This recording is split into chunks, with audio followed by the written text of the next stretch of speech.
Israel melakukan serangan udara di instalasi militer Hamas Sabtu malam.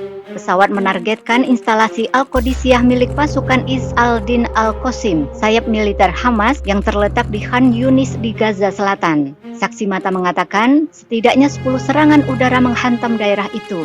Namun, Kementerian Kesehatan Palestina tidak melaporkan adanya korban jiwa atau cedera. Sebelumnya, tentara Israel mengatakan 2 roket ditembakkan dari Gaza ke daerah Tel Aviv.